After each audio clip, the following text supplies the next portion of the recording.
Commander Jake Morrison stood on the bridge of the UES Defiance and watched the massive space station grow larger on his screens. Kepler Station was the biggest thing he had ever seen in space, a metal city floating among the stars with lights that twinkled like diamonds. This was humanity's big moment, the day they would join the galaxy as equals with the other intelligent races. Jake felt nervous but excited. Behind him, Tactical Officer Lisa Grant checked her weapon systems. More time, even though they were going to a peace meeting.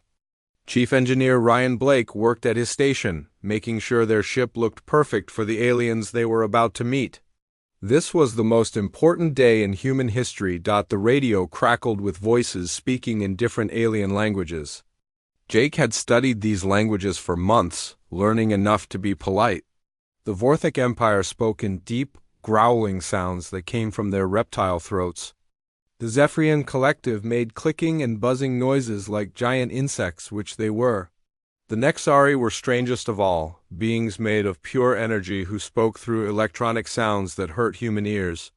Approaching Docking Bay 7, Ryan called out from his station. "All systems green, Commander." Jake nodded and straightened his dress uniform. Earth had sent their best diplomats on this mission, along with gifts and samples of human art and music. They wanted to show the galaxy that humans were peaceful and ready to be good neighbors. The plan was simple: dock at the station, attend a welcome ceremony, and sign treaties that would let humanity expand to other star systems. "Commander," Lisa said quietly, "something feels wrong about this." Jake looked at her with concern. Lisa had good instincts about danger, skills that had kept them alive during their exploration missions. "What do you mean?" "Too many alien ships around the station," she replied, checking her sensors again. "More than needed for a simple ceremony." "And their weapons are powered up?" Jake frowned, but tried to stay positive. "Maybe that's normal for them." "We're the new species here, Lisa. We don't know their customs yet." The Defiance docked smoothly with the station. Jake took a deep breath and led his team through the airlock into Kepler Station. The corridor was huge, built to fit creatures of all shapes and sizes. Vorthic soldiers stood guard, their scaled skin gleaming under the lights, each one twice the size of a human. Zephyrian drones floated past, their insect wings creating a low humming sound that made Jake's teeth hurt. A Vorthic official approached them. His name was General Coraxus, and he spoke English with a heavy accent that made his words sound like rocks grinding together. "Welcome, humans. The ceremony awaits you in the main hall." The main hall was enormous, filled with thousands of alien beings from across the galaxy. Jake felt small and strange among them, but proud too. Humanity had worked so hard to get here, building faster ships and better technology just to prove they belonged among the stars. The ceremony began with speeches in many languages. Each species talked about peace and friendship between different worlds. Jake felt hope growing in his chest. This was really happening. Humans would finally be part of something bigger than Earth. Then the lights changed. Red warning lights began flashing throughout the station. Alarms howled in frequencies that made every human cover their ears in pain. Jake looked around in confusion as alien soldiers suddenly moved to block all the exits. "What's happening?" Lisa shouted over the noise. "General." Coraxus stepped forward, no longer pretending to be friendly. His reptile eyes were cold and cruel.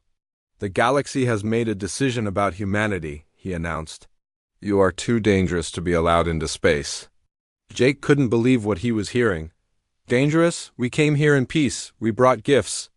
"Your species learns too fast," a Zephyrian speaker buzzed. "Your technology grows too quickly. In 50 years you would challenge us. In 100 years you would defeat us." "We studied your history," a Nexari voice crackled through the speakers.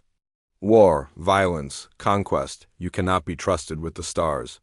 The trap was perfect. Every human ship in the system suddenly found alien weapons pointed at them. The station's defense systems, which should have protected everyone, turned on the human vessels. Jake watched in horror as his friend Captain Morrison on the U's Liberty exploded in a ball of fire. "Run!" Lisa grabbed Jake's arm. "We have to get back to the ship." They fought their way through corridors filled with alien soldiers. Ryan used his engineering skills to override door controls while Lisa cleared their path with her sidearm. Jake's mind raced with the terrible understanding that this had all been planned. The aliens had never wanted peace. They had wanted to destroy humanity while they were still weak. The Defiance barely escaped the station's docking bay as explosions rocked the structure around them. Jake watched alien ships hunt down every human vessel, destroying them one by one. The few that tried to surrender were blown apart anyway. This wasn't just an attack. This was genocide. Lisa worked frantically at her station, trying to record everything that was happening. "The people on Earth need to know," she said. Even as alien weapons tore holes in their ship's hull, Jake managed to send one final message toward Earth before the Defiance's reactor began to fail. "This is Commander Morrison. The aliens have betrayed us. They want us all dead. Prepare for war." The last thing Jake saw was Lisa's face as the ship's atmosphere rushed out into space, and he knew that humanity's age of innocence was over forever. 3 months after Kepler Station, Earth felt like a prison. President Amanda Clark stood in the Situation Room deep under Washington, watching the screens that showed alien ships surrounding their planet. The blockade was perfect, with coalition vessels stationed at every possible escape route from the solar system. No human ship could leave, and nothing could come in. "Give me the latest numbers," Amanda said to her aide. "Luna Base 7 fell yesterday," the young man replied, his voice shaking. "That's our last moon installation. The Mars colonies went dark 2 days ago. We're alone down here now." Amanda closed her eyes and tried not to think about all the people who had died in those attacks. The aliens weren't just blockading Earth, they were systematically destroying every human presence in space. Orbital stations, research facilities, mining operations, everything humanity had built among the stars was being wiped out piece by piece. Dr. Kevin Hughes entered the room carrying a datapad filled with bad news. As Earth's leading expert on alien biology, he had been working day and night to understand their enemies. His face looked tired and worried. "I've been analyzing the coalition broadcasts," he said. "They're not planning to keep us alive." Amanda felt her stomach drop. "What do you mean?" "The surrender terms they offered are fake," Kevin explained. "I've been studying their internal communications that our satellites picked up. They talk about specimen collection and biological research purposes when they mention humans. They plan to study us, then kill everyone." The president sat down heavily in her chair. She had hoped that surrender might at least save some human lives, maybe allow their children to live as slaves rather than die as corpses. Now even that small hope was gone. Captain Maya Johnson was having her own problems in the asteroid belt. Her ship, the UES Retribution, was one of the few human vessels that had escaped the initial attacks. She had been on a routine patrol when Kepler Station was destroyed, and her crew had been hiding among the asteroids ever since. "Enemy patrol coming through Sector 7, called out weapons specialist Tony Rodriguez. 3 Vortha cruisers, Maya gritted her teeth. Her ship was fast and well-armed, but 3 against 1 were bad odds. "Take us deeper into the belt," she ordered. "We'll lose them in the rocks." Intelligence Officer Kate Sullivan worked at her station, trying to decode alien messages. "Captain, I'm picking up something interesting. The Coalition is getting frustrated. They expected to control Earth completely by now, but our resistance is stronger than they thought." Maya felt a small spark of hope. Maybe humanity wasn't finished yet. Back on Earth, the Coalition had given their final demand. General Caraxes appeared on every television and radio station around the world, his reptile face filling the screens. "People of Earth," he said in his grinding voice, "you have 7 days to surrender completely. Lay down all weapons, open all military bases. Prepare for a relocation to worlds we have chosen for you." President Amanda Clark knew what relocation really meant. She gathered her closest advisors in the secure bunker. "Gentlemen, ladies, we're not surrendering. If they want to destroy us, they'll have to work for it." General Frank Mitchell, head of Earth's military forces, nodded grimly. "Protocol Phoenix is ready, Madam President. Our people know what to do." Protocol Phoenix was humanity's last hope. Over the past 3 months, while the aliens blockaded Earth, humans had been digging. Every major city now had deep underground tunnels connecting to natural cave systems. Food, water, weapons, and equipment had been moved far below the surface. If the Coalition wanted to eliminate humanity, they would have to dig them out piece by piece. What about the Space Forces? Amanda asked. Captain Johnson's group is still active, the general replied. They'd been joined by survivors from other ships. Admiral Crawford is coordinating them from the asteroid belt. Admiral Steve Crawford commanded what remained of Earth's space navy from his flagship, the UES Vengeance. Only 12 ships had survived the initial attacks, but they were learning to use the aliens' own tactics against them. Hit and run attacks, hidden bases, and captured equipment were keeping hope alive. The 7-day deadline passed. The Coalition began bombing Earth's major cities just as they had promised. New York, London, Tokyo, Moscow, all burned under alien weapons. But when their ground forces landed, they found something unexpected. The cities were mostly empty. Humans had vanished, underground like ghosts. Coalition soldiers found themselves fighting an enemy they couldn't see, couldn't catch, and couldn't defeat. Every building could hide human fighters. Every tunnel could be a trap. Every piece of equipment could be booby-trap. Dr. Kevin Hughes was working on something special in his underground laboratory. He had been studying captured alien technology, learning how their computers worked. If we can create a virus that attacks their systems, he told his team, we might be able to turn their own ships against them. Meanwhile, President Amanda Clark broadcast to the world from her hidden location. My fellow humans, she said, they came to our home planning to destroy us. They thought we would be easy victims. They were wrong. We will survive. We will. Remember, and someday we will make them pay.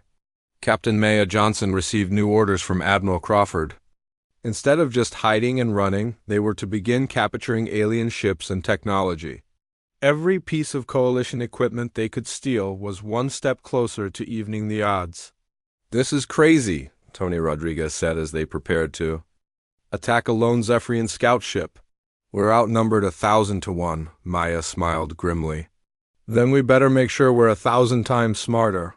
Kate, what do you know about insect psychology? The attack was perfect.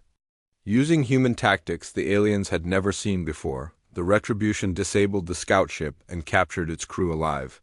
For the first time since Kepler Station, humans had alien prisoners and alien technology to study. The Coalition was learning that conquering Earth was not as simple as they had planned. Every day brought new problems. Their soldiers were being killed by invisible enemies. Their ships were malfunctioning in strange ways. Worst of all, humans were starting to capture their equipment and learn from it. General Coraxus stood on the bridge of his command ship, looking down at Earth with growing anger. The planet's surface was scarred with bomb craters, but somehow the humans kept fighting. How many soldiers have we lost? He asked his aide. 3,000 this week alone, the aide replied nervously. The humans fight like demons. Coraxus snarled. The other Coalition species were starting to question his leadership. This was supposed to be a simple extermination, not a long war. But humans were proving harder to kill than anyone had expected. Deep underground, Amanda Clark was planning humanity's future.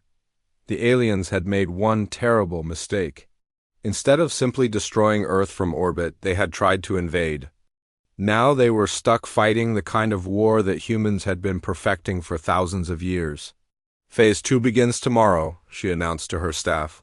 It's time to take this fight to them. The Coalition had been bombing Earth for 2 months, but they were starting to realize they had made a terrible mistake. Instead of destroying humanity quickly, they had created something much more dangerous.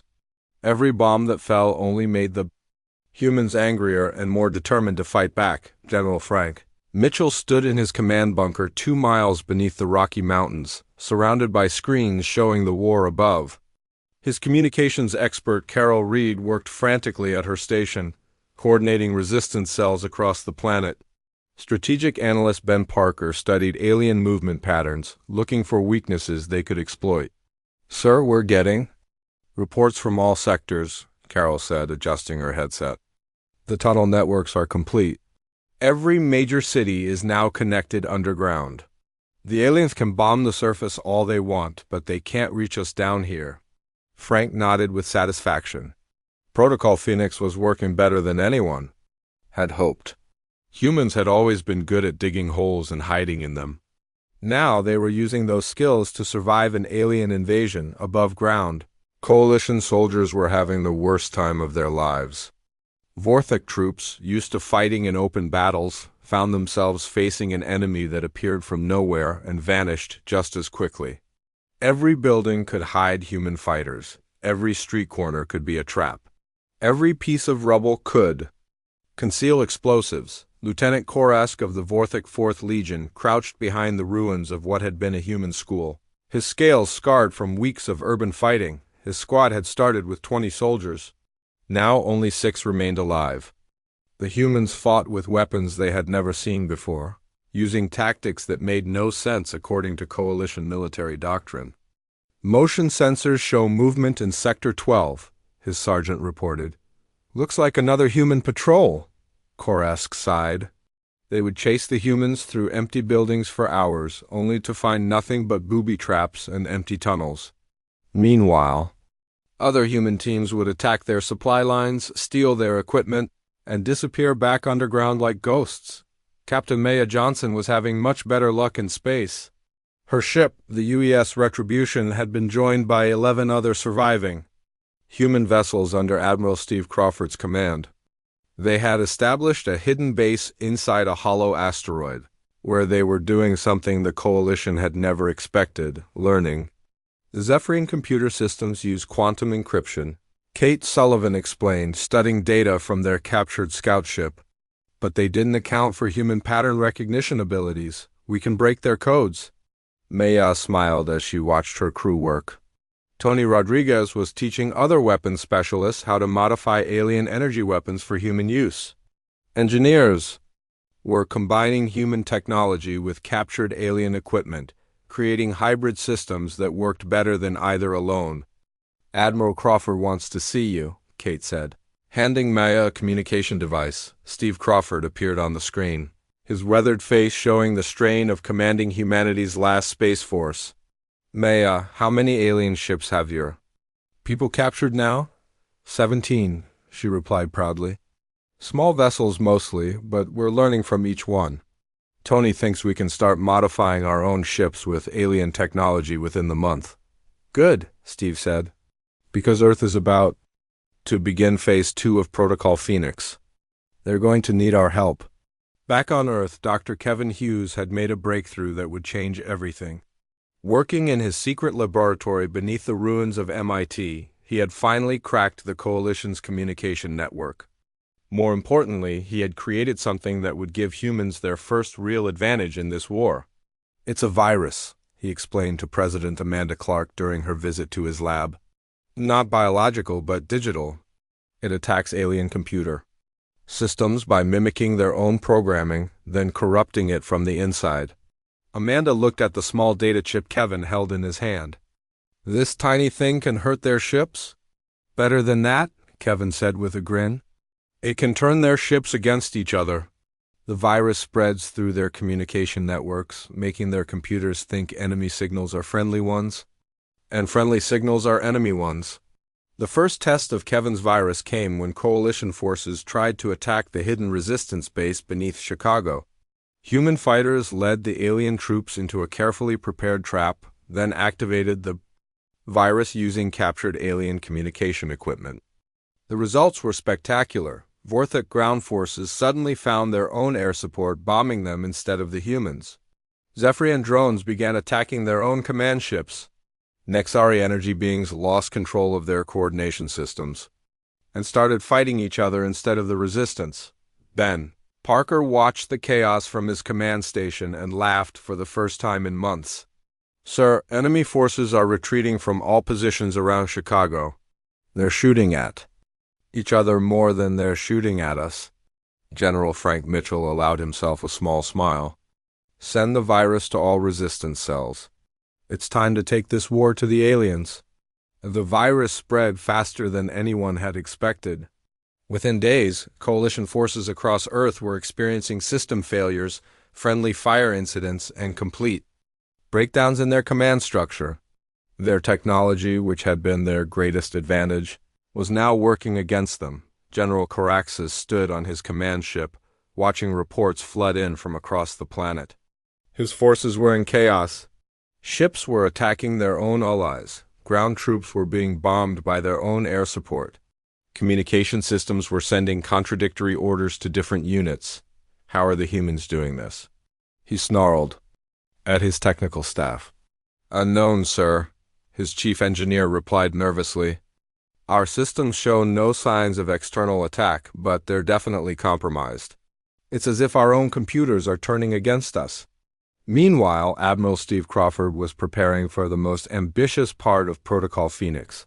Using their captured alien ships and newly developed hybrid technology, the remnants of Earth's space forces were about to attempt something impossible, breaking the coalition blockade. All ships, this is Admiral Crawford, he broadcast to his small fleet. Today we stop running and start fighting back.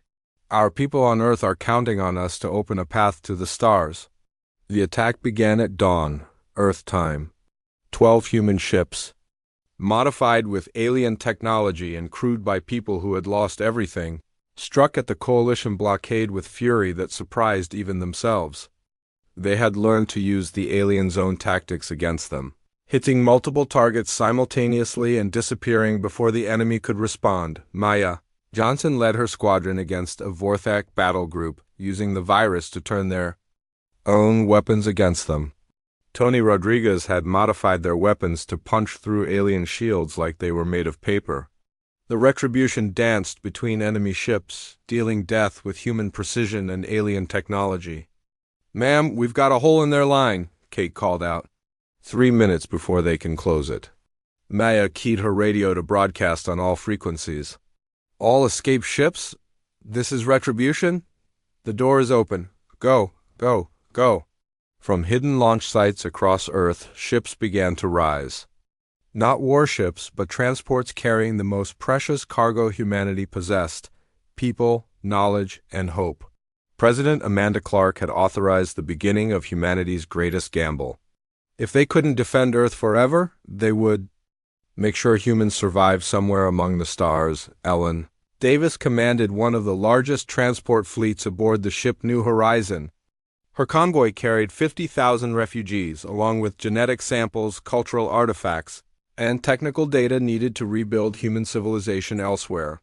She watched the battle raging around Earth's orbit and whispered a prayer for the brave souls buying her people time to escape. Jump coordinates locked in, her navigator reported. Ready for hyperspace on your command.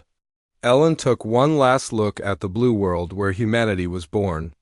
Jump, she ordered. The New Horizon and dozens of other ships vanished into hyperspace, carrying the seeds of humanity's future to distant stars. Behind them, the battle for Earth continued, but now it had a new purpose. It wasn't just about survival anymore. It was about giving the scattered children of Earth time to grow strong enough to return. General Frank Mitchell received the confirmation he had been waiting for. Phase 2 complete, sir. The first wave of colony ships has successfully escaped. The system. He looked around at his staff, these brave men and women who had chosen to stay behind and fight so others could live. Then it's time for Phase 3. Send the message to all resistance cells. Begin total war protocols. Above ground, coalition forces were about to discover what humans were really capable of when they stopped holding back and started fighting for the survival of their species. 6 months had passed since the coalition began their invasion of Earth, and now General Frank Mitchell was ready to play humanity's final card. Deep in his command bunker beneath the Rocky Mountains, he watched status reports flow in from resistance. Cells across the planet. The great exodus had begun, and it was time to make sure the aliens never realized how many humans had already escaped their trap. Carol, send the activation signal to all sleeper cells, he ordered. Communications expert Carol Reed had spent months coordinating with resistance groups that the coalition didn't even know existed. Hidden bases in abandoned mines, underwater facilities, and secret installations in remote wilderness areas were all part of the plan. Ben Parker looked up from his analysis station with a grim smile. Sir, the aliens still think Earth's population is around 8 billion people. They have no idea that we've evacuated over 2 billion in the past 6 months. Frank nodded. The deception was working perfectly. While coalition forces fought human resistance cells in major cities, massive evacuation operations were taking place from hidden launch sites in deserts, mountains, and ocean floors. Every day, thousands more humans disappeared from Earth, carried away by ships that the aliens never detected. In space, Admiral Steve Crawford had transformed his small fleet into something much more dangerous. The UES Vengeance now served as the flagship for over 40 ships, most of them captured coalition vessels that had been converted for human use. His crews had become experts at alien technology, improving on it in ways the original designers never imagined. Admiral, we've got 3 more evacuation convoys ready for escort duty, Captain Maya Johnson reported from the bridge of her ship. The Retribution had been modified so many times with alien technology that it barely resembled the original human design. Her weapons now hit harder than Vorthic battlecruisers, and her shields could withstand attacks that would destroy most coalition ships. Steve looked at the star charts, showing humanity's escape routes. Dr. Kevin Hughes had identified dozens of worlds suitable for human colonization, each one chosen for its strategic value and defensibility. Maya, take your squadron and clear the jump point for the Sanctuary convoy. Tony's new weapon modifications should give you an edge. Tony Rodriguez had become something of a legend among the human fleet. His hybrid weapon systems combined human engineering with alien technology to create tools of destruction that no coalition engineer had ever imagined. Energy weapons that could punch through any shield, missile systems that could track targets through hyperspace, and defensive screens that adapted to incoming attacks in real time. The battle for Jump Point 7 was over in minutes. Maya's squadron emerged from hyperspace behind a coalition patrol, hit them with weapons they couldn't defend against, and destroyed every enemy ship before they could send a distress signal. The way was clear for another convoy to escape. Ellen Davis stood on the bridge of the New Horizon, watching another group of human refugees board her ship. Her convoy had grown to include over 100 vessels, carrying nearly 500,000 people toward their new home.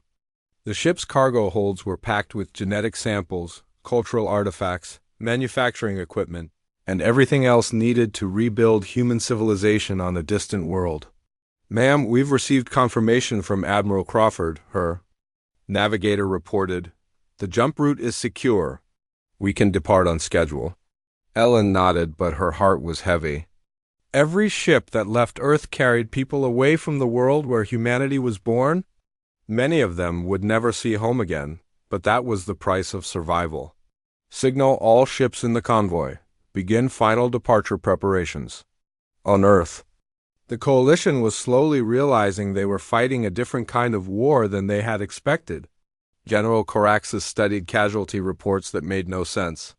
His forces were losing soldiers at an alarming rate, but somehow human resistance was getting stronger instead of weaker.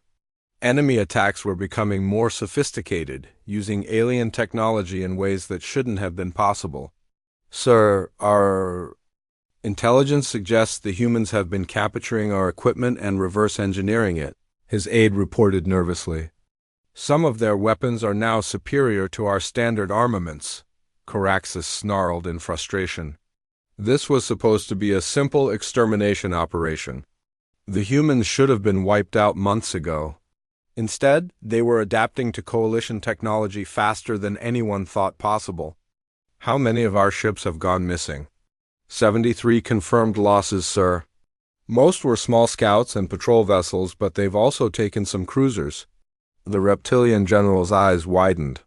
73 ships was a significant loss, especially if the humans were learning from each capture. Double all patrol schedules. No ship travels alone. And find me those human hideouts. But finding human bases was proving impossible. The resistance had learned to live like ghosts, appearing only to strike and then vanishing back underground. Coalition forces controlled the surface of Earth, but humanity owned everything beneath it.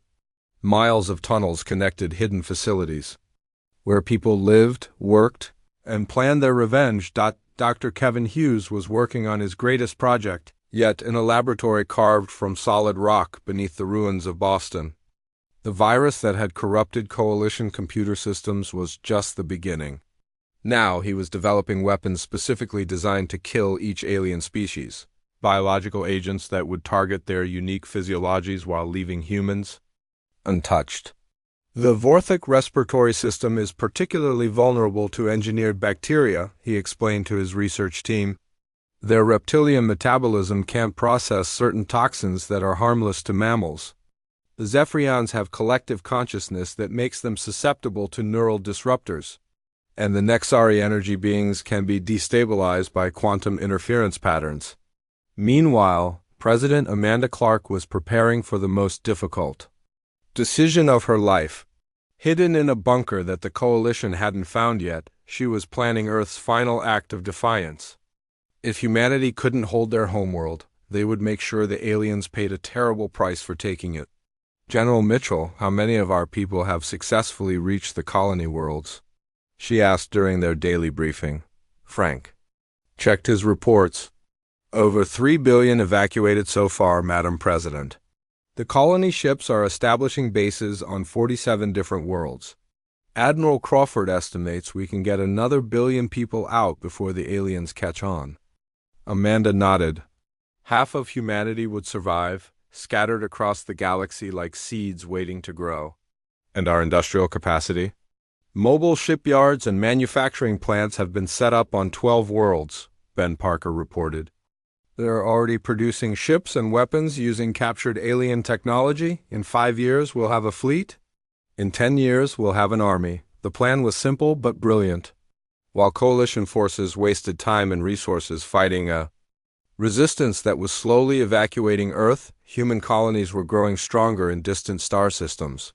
Each new world became a fortress, a factory, and a training ground for the war that would eventually come back to Coalition space. Admiral Steve Crawford broadcast the message that would become legendary among human survivors.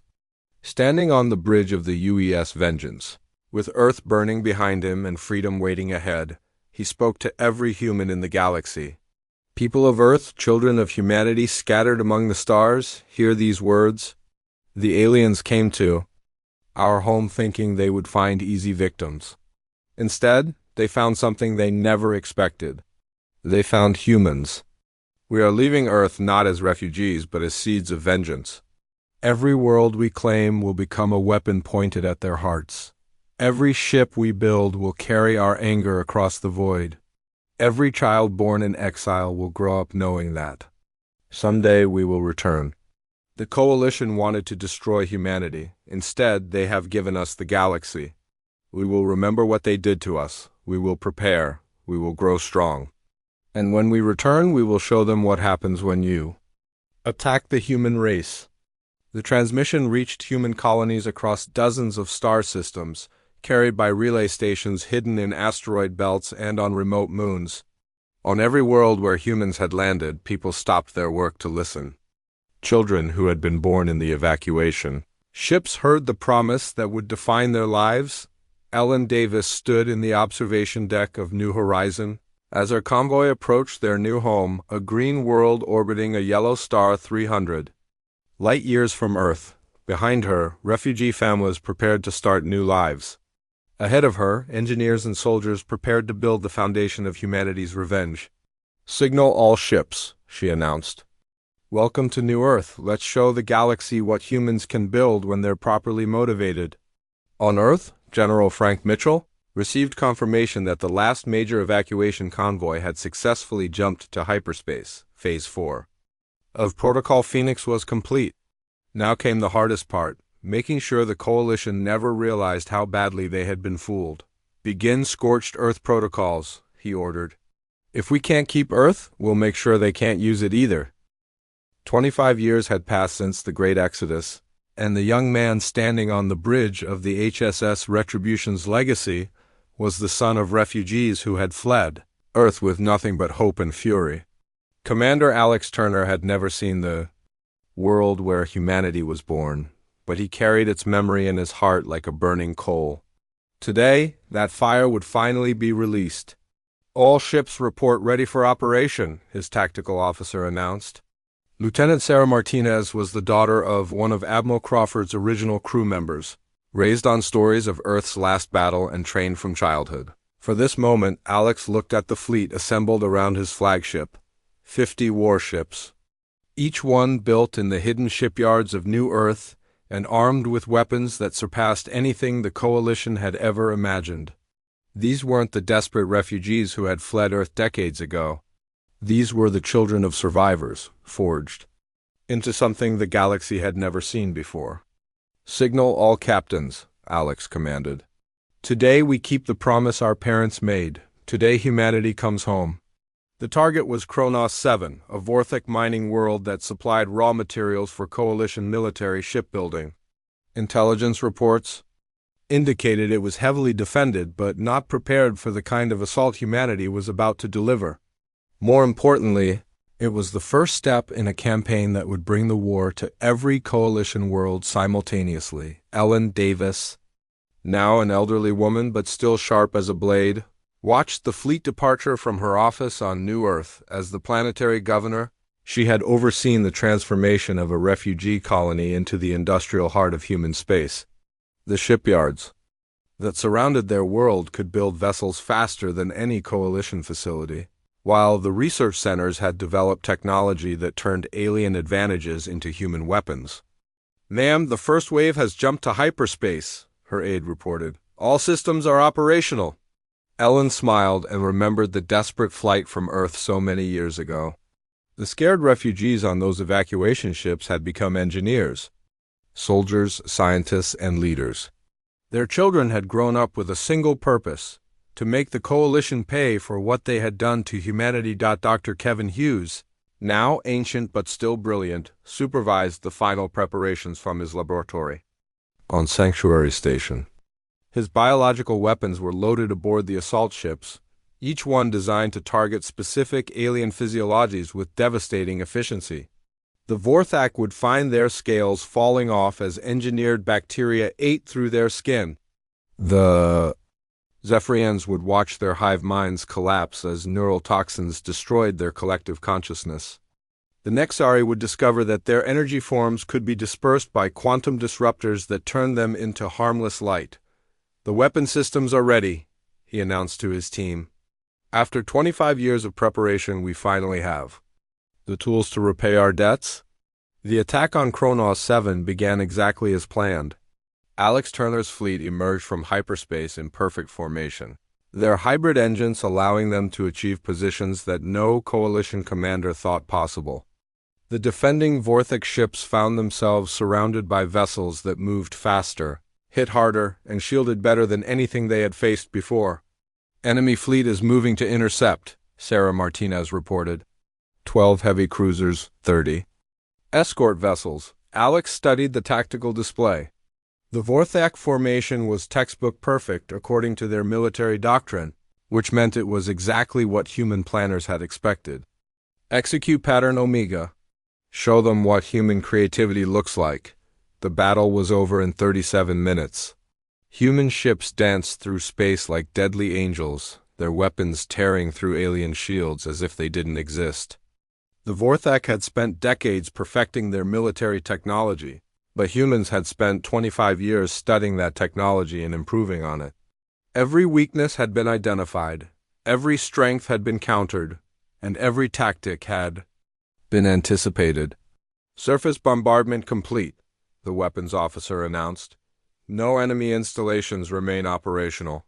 Alex nodded grimly. This wasn't just about destroying military targets.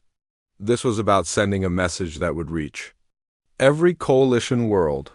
Humanity had returned, and they were no longer the helpless victims who had been driven from Earth.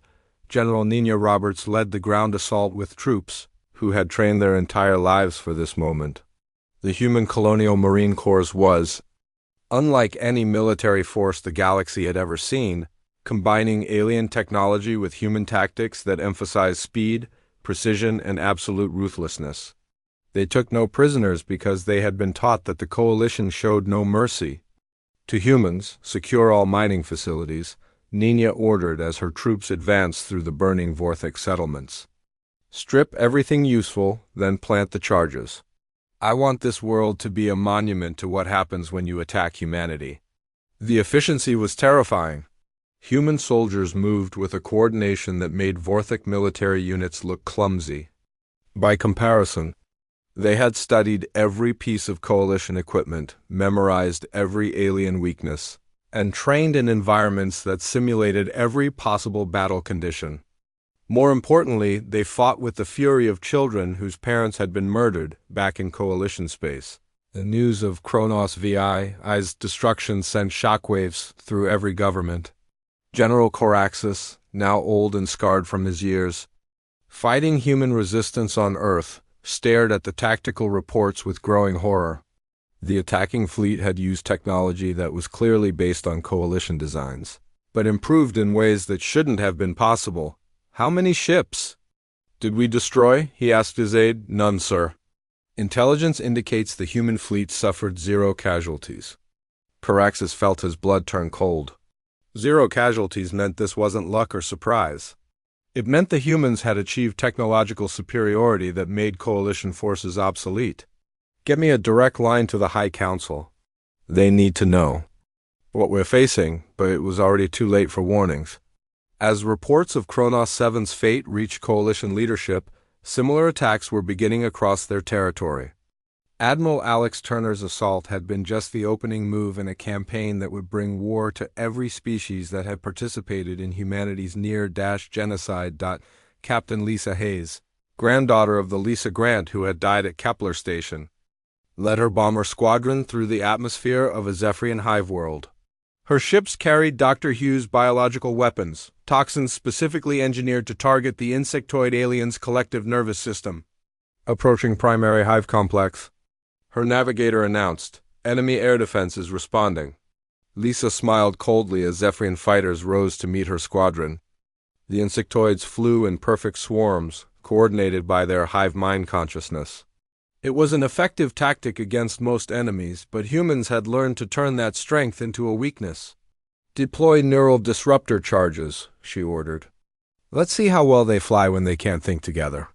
The weapons detonated in the atmosphere above the hive city, releasing clouds of engineered toxins that interfered with Zephyrian neural communications. Within minutes, the perfect swarm formations broke apart as individual insects lost their connection to the collective mind. Fighter craft crashed into each other or simply fell from the sky as their pilots forgot how to fly. Lisa watched the chaos below with satisfaction. Her grandmother had died trying to warn Earth about Coalition treachery. Today, that sacrifice was finally being repaid with interest. Meanwhile, Dr. Kevin Hughes monitored the attacks from his command center, watching as decades of preparation finally bore fruit. The weapons he had designed were performing exactly as expected, targeting alien biology with surgical precision while leaving human forces completely unaffected. Vorthic casualties are running at 98%, his aide reported. Zephyrian hive structures are collapsing across all targeted worlds. Nexari energy forms are being successfully dispersed by quantum interference. Kevin nodded with grim satisfaction. He was old now, too old to fight on the front lines. But his science had given humanity the tools they needed to claim victory. Every alien death was payment for the billions of humans who had died during Earth's invasion. President Marcus Cole, leader of the Human Colonial Federation, prepared to address the galaxy from the bridge of humanity's greatest achievement. The HSS Terra Resurgent was a vessel that dwarfed any coalition ship, armed with weapons that could crack planets and shielded by technology that made it virtually invulnerable. Open channels to all coalition worlds, he ordered. It's time they learned what happened to the species they tried to exterminate. The message reached every inhabited system in coalition space, broadcast on frequencies that couldn't be blocked or jammed. Marcus Cole stood where Admiral Steve Crawford had once made his promise of vengeance, now ready to deliver on every word. People, Of the Coalition, you may not remember us, but we remember you. 25 years ago, you tried to destroy humanity because you feared we would become a threat to your dominance. You were right to be afraid. We have returned, and we bring with us the fury of every human child who died in your war of extermination. This is not conquest, this is justice. You showed us what happens when aliens attack humanity. Now we will show you what happens when humanity fights back. The final phase of humanity's vengeance began with the sound of 1,000,000 human ships jumping to hyperspace simultaneously. Admiral Alex Turner stood on the bridge of the HSS Terra Resurgent, watching the greatest fleet in galactic history emerge. From the void around every Coalition homeworld at exactly the same moment. 25 years of preparation had led to this day when humanity would finish what the Coalition had started at Kepler Station. All task forces report ready, his communications officer announced. Operation Final Justice is green across all sectors. Alex looked at the tactical displays showing human fleets positioned around Vorthok Prime, the Zephyrian core worlds, and the Nexari energy fields. Each species would face extinction today, just as they had planned for humanity decades ago. The difference was that humans had actually succeeded where the Coalition had failed. Commander Lisa Hayes led the atmospheric assault on Zephyr Prime, the capital world of the Insectoid Collective. Her bomber squadrons carried the most advanced biological weapons Dr. Kevin Hughes had ever created, toxins that would destroy the Zephyrian hive mind completely and permanently. She thought of her grandmother Lisa Grant, who had died recording the Coalition's betrayal. As her ships dove through the alien atmosphere, primary hive complex in sight, her weapons officer reported. All bombers are loaded and ready. Lisa keyed her radio to address the squadron. Remember what they did to our families? Remember what they plan to do to our entire species? Today we make sure they never hurt anyone again.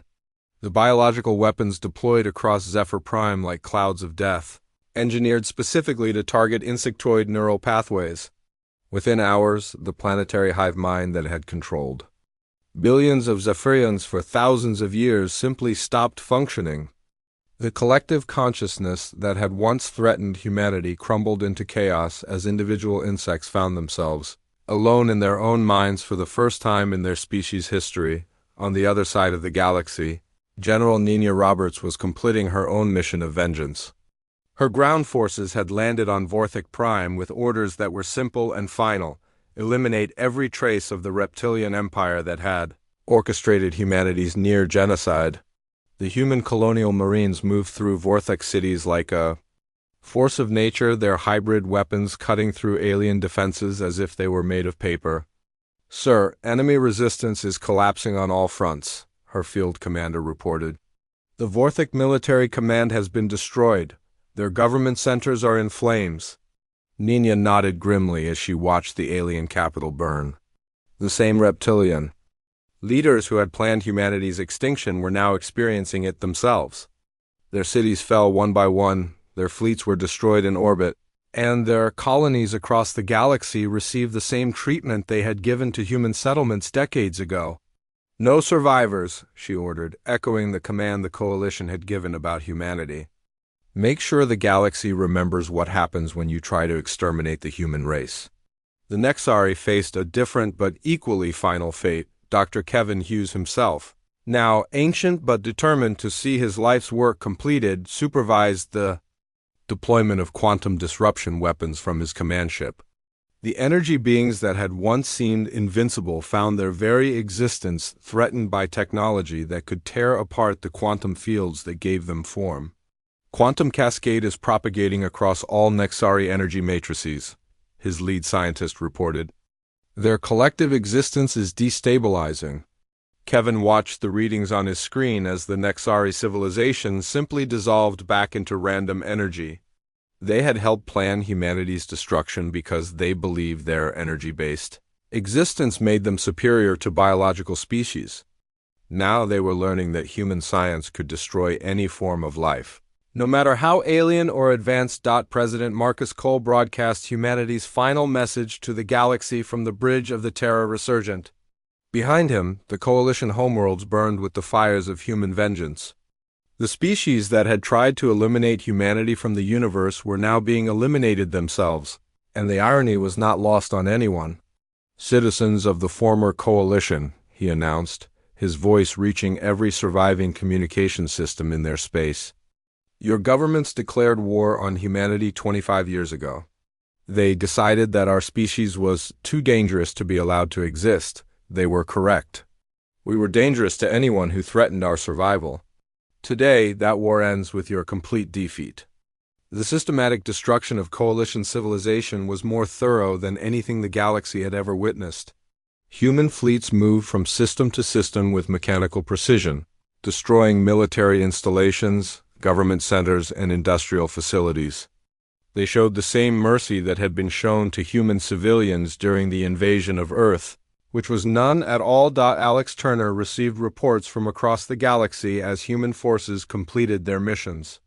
The Vorthic Empire had been reduced to radioactive ruins. The Zephyrian Collective had collapsed into mindless chaos. The Nexari had been dispersed into harmless energy patterns that would never reform.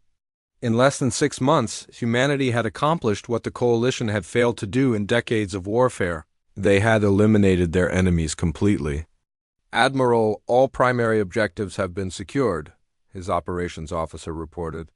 "Coalition military resistance has ceased across all sectors. The galaxy is ours." Alex nodded, but he felt no joy in the victory. Too many humans had died to reach this point. Earth itself was still a scarred wasteland, where the survivors of the resistance had finally emerged from their underground cities to find a world that would take generations to heal. The price of survival had been paid in blood and tears that could never be replaced. Ellen Davis, now the oldest living human leader, stood in the observation deck of New Earth's orbital station and watched the victory fleets return. The scared refugee convoy she had once led had grown into an industrial empire that spanned dozens of worlds. Her people had built the ships, weapons, and technology that made this victory possible. "Ma'am, the casualty reports are coming in," her aide announced. "How many did we lose?" Ellen asked quietly. "Fewer than 10,000 across all operations," the aide replied with amazement. "The coalition forces were so technologically inferior that our losses were minimal." Ellen closed her eyes and thought about the billions of humans who had died during Earth's invasion. 10,000 casualties to destroy 3 galactic civilizations was a bargain that any military commander would accept, but it still felt like too many. Every human life was precious now. After their species had come so close to extinction, Dr. Kevin Hughes died peacefully in his laboratory 3 days after the last coalition world fell, his life's work finally complete. His biological weapons had eliminated humanity's enemies more efficiently than any conventional military force could have managed. The old scientist had lived just long enough to see every species that participated in the attempted genocide of humanity pay the ultimate price for their actions. The children of Earth's refugees began the long process of rebuilding galactic civilization under human leadership. The worlds that had once belonged to the Coalition were terraformed and colonized by human settlers who carried with them the memory of what their ancestors had endured. Every new city built on the ruins of alien civilizations included monuments to the victims of Kepler Station and the heroes of Earth's resistance. Admiral Alex Turner was promoted to Supreme Commander of Human Space Forces, tasked with ensuring that no alien species would ever again threaten humanity's existence. The galaxy was vast and might contain other civilizations, but any that encountered humans would quickly learn that the children of Earth were not to be trifled with.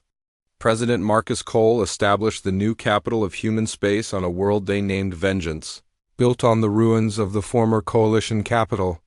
The planet cities were designed around memorial parks that honored every human who had died in the war, from the diplomats murdered at Kepler Station to the soldiers who gave their lives in the final battles. The last official act of the war was the return to Earth, a massive human fleet, led by ships carrying the survivors of the original resistance, finally broke the silence that had surrounded humanity's homeworld for 25 years. General Frank Mitchell, now an old man but still alive, stood on the bridge of a ship returning to the world he had helped save through sacrifice and determination. "Welcome home," he whispered as Earth appeared on the view screen. Scarred but healing. With new cities rising from the ashes of the old, the galaxy belonged to humanity now. Not through conquest, but through the simple fact that they were the only spacefaring species left alive. Human colonies spread across thousands of worlds, each one a testament to the price of underestimating human determination and ingenuity. Children played in parks built on worlds that had once threatened their parents' existence, growing up in a universe where humanity's dominance was absolute and unchallenged. The story of humanity's vengeance became legend, passed down through generations as a reminder of what their species was capable of when threatened with extinction. The coalition had wanted to eliminate humanity because they feared human potential. In the end, they had created the very future they had tried to prevent.